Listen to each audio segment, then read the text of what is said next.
The loss of 300,000 men in a single operation, the surrender of an entire army, the collapse of Germany's air superiority. These catastrophic events weren't just the result of Allied strategy. They were direct consequences of grave errors made by German High Command. Join us as we count down the 5 worst German generals of World War II, whose mistakes cost countless lives and ultimately sealed the fate of the Third Reich. Ferdinand Schörner. In the final months of World War II, Ferdinand Schörner earned the chilling nickname Bloody Ferdinand from his own troops. Unlike other German commanders who attempted to balance discipline with strategy, Schörner ruled through fear.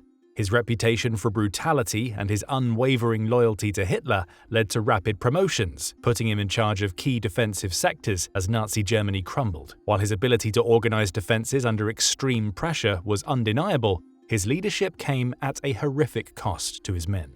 As the Eastern Front collapsed, Schörner doubled down on brutality instead of adapting to reality. He implemented a rigid no-retreat policy, insisting that German forces hold positions to the last man, even when withdrawal was the only tactical option. This inflexible stance led to the encirclement and destruction of entire divisions. Officers who retreated, even to save their men, were branded as traitors. In an act of sheer ruthlessness, Schörner personally ordered the execution of officers who pulled back without explicit permission, regardless of whether their units faced annihilation. Discipline under Schörner's command was enforced not through leadership, but through terror. He established flying court-martials, where suspected deserters and defeatists were tried on the spot and executed within hours. In some cases, men were sentenced to death simply for speaking out against futile orders.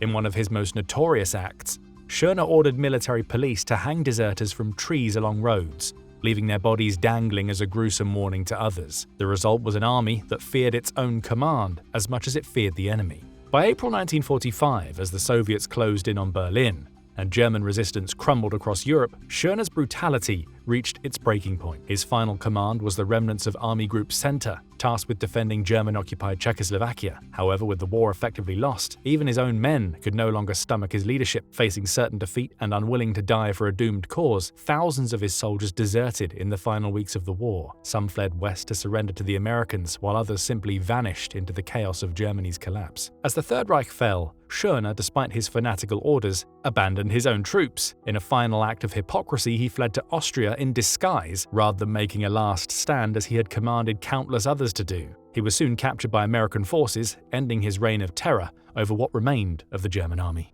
Wilhelm Keitel. As German forces crumbled under the weight of Allied advances, Wilhelm Keitel, Chief of the Armed Forces High Command (OKW), continued to nod in agreement with every order, no matter how ill-conceived. Keitel's position of immense power and responsibility was overshadowed by his unwavering loyalty to Adolf Hitler. His fellow officers derided him as Lackeiter, meaning lackey, reflecting his reputation as Hitler's yes-man who lacked the backbone to offer independent military advice. The consequences of Keitel's compliance became painfully evident during critical moments of the war. When Hitler insisted on a rapid assault on the Soviet Union, Keitel failed to voice opposition despite the obvious logistical challenges. This lack of strategic foresight left German forces ill-prepared for the harsh realities of the Eastern Front. As a result, hundreds of thousands of German troops would freeze or starve, bogged down in a conflict that defied Keitel's and Hitler's false optimism. Keitel's inability to provide sound military counsel was further exposed during the Allied invasion of Normandy in June 1944. With the fate of the war hanging in the balance, Keitel failed to coordinate an effective counterattack,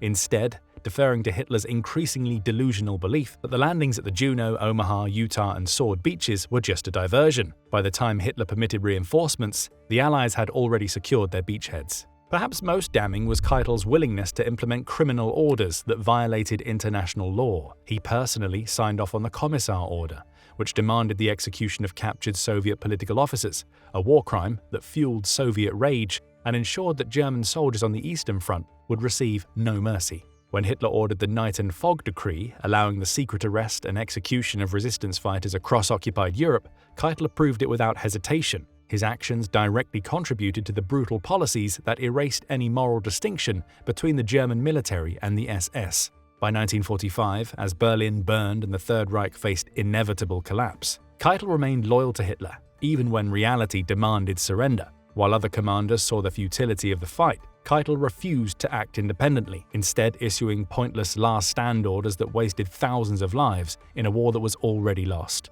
When Hitler finally met his end in the bunker, Keitel surrendered to the Allies, was tried at Nuremberg, and was convicted of war crimes and crimes against humanity. He was executed by hanging on October 16, 1946. Ernst Busch. As the war progressed, not all German commanders adapted to the changing tide of battle. Field Marshal Ernst Busch's early successes during Operation Barbarossa, including the capture of Staraya Russa in August 1941, which established his reputation as a capable commander. However, his rigid command style began to show its fatal flaws, leading to catastrophic defeat. The winter of 1941 exposed the first cracks in Busch's tactical approach. As the Red Army launched a fierce counteroffensive, his 16th Army struggled to maintain its hold on Staraya Russa, relying heavily on reserves. This struggle foreshadowed the challenges that lay ahead, but Busch remained unwavering in his methods. During the Demyansk pocket in early 1942, Busch's leadership was put to the test. Faced with encirclement, he chose to follow Hitler's orders to the letter, holding the position despite the immense risk to his men. While the Germans managed to resupply the pocket by air, this decision exemplified Busch's prioritization of obedience over tactical flexibility. As the war entered its later stages, Busch's inflexibility became increasingly apparent and costly. The launch of Operation Bagration on June 22, 1944, would prove to be the ultimate test of his command, one that he would fail spectacularly. Busch's insistence on holding positions, even as his commanders pleaded for permission to retreat, led to a military disaster of staggering proportions. Within just 48 hours of the Soviet offensive, most of Busch's divisions lay in ruins. The scale of the defeat was unprecedented. Between 250,000 and 300,000 men, equivalent to 25 full divisions, were lost, marking one of the most devastating blows to Germany on the Eastern Front. Busch's leadership style, characterized by strict adherence to Hitler's orders at the expense of battlefield realities, had effectively doomed Army Group Center. He consistently ignored the advice of his subordinates and failed to respond to the rapidly changing conditions on the ground.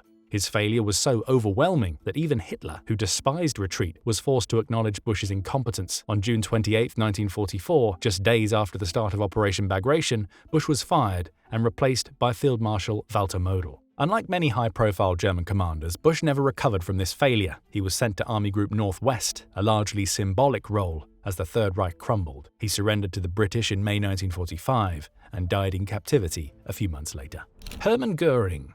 The Luftwaffe's early successes were undeniable. Under Hermann Göring's leadership, the German Air Force played a crucial role in the blitzkrieg tactics that swiftly conquered much of Europe. However, as World War II progressed, Göring's strategic decisions and leadership failures would transform the once feared Luftwaffe into one of Germany's greatest liabilities. The Battle of Britain in 1940 marked a turning point for Göring and the Luftwaffe. Initially, German air attacks focused on RAF airfields, a strategy that was proving effective. However, Göring's decision to shift the focus to bombing London allowed the RAF to recover and maintain control of British airspace. This failure to gain air superiority over Britain dealt a significant blow to German military ambitions. As the war expanded to the Eastern Front, Göring's poor decision-making continued to plague the Luftwaffe. During the Battle of Stalingrad, he made an unrealistic promise to Hitler that the Luftwaffe could resupply the besieged Sixth Army with 300 tons of supplies daily. In reality, less than a third of the required supplies were delivered, contributing to the eventual surrender of the Sixth Army and delivering a devastating blow to German morale. Göring's leadership was characterized by strategic blunders, corruption, and inefficiency. His lavish lifestyle and detachment from the front lines eroded his credibility as a commander. Under his management, the Luftwaffe suffered from poor maintenance and inadequate training. By 1944, the German Air Force had become a shadow of its former self,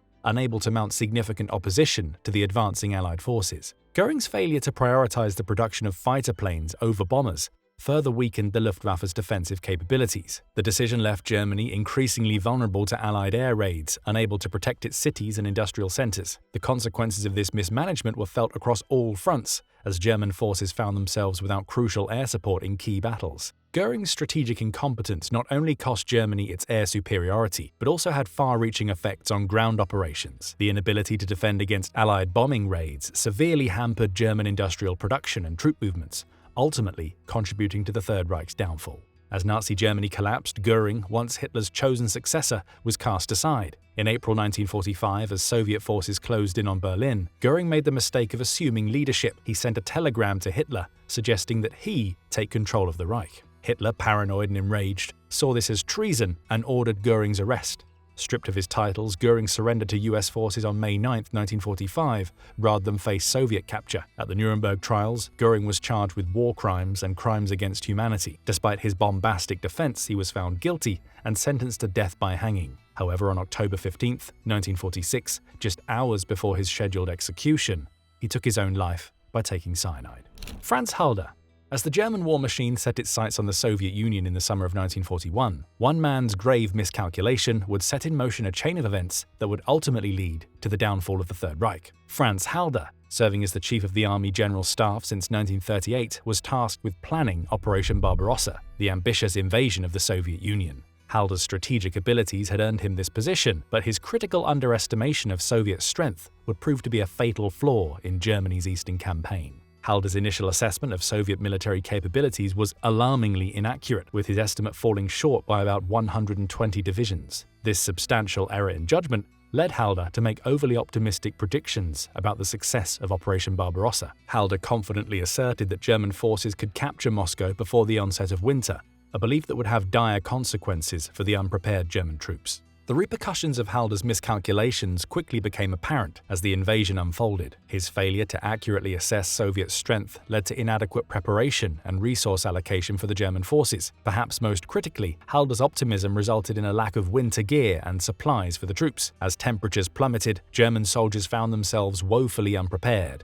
with tens of thousands suffering from frostbite and other cold-related injuries, severely impacting their combat effectiveness. As the conflict on the Eastern Front intensified, it became clear that Halder's underestimation of Soviet resilience and reserves had fundamentally undermined the German blitzkrieg strategy. The swift victory he had anticipated failed to materialize, and German forces found themselves bogged down in a prolonged and brutal campaign. The Soviet counteroffensive, which Halder had failed to anticipate, caught the German army off guard and further exposed the inadequacies of their logistical planning. The long-term effects of Halder's initial miscalculation were profound and far-reaching. What was intended to be a rapid conquest transformed into a protracted war of attrition that Germany was ill-equipped to sustain. The drain on resources, manpower, and morale would continue to plague German efforts on the Eastern Front until the war's end. Halder's inability to adapt to the evolving situation and reassess his strategic approach in light of new information further compounded the problems facing German forces. Tensions between Hitler and Halder escalated as their disagreements grew. The breaking point came on September 24, 1942, when Hitler dismissed Halder as Chief of Staff of the Army High Command, the OKH,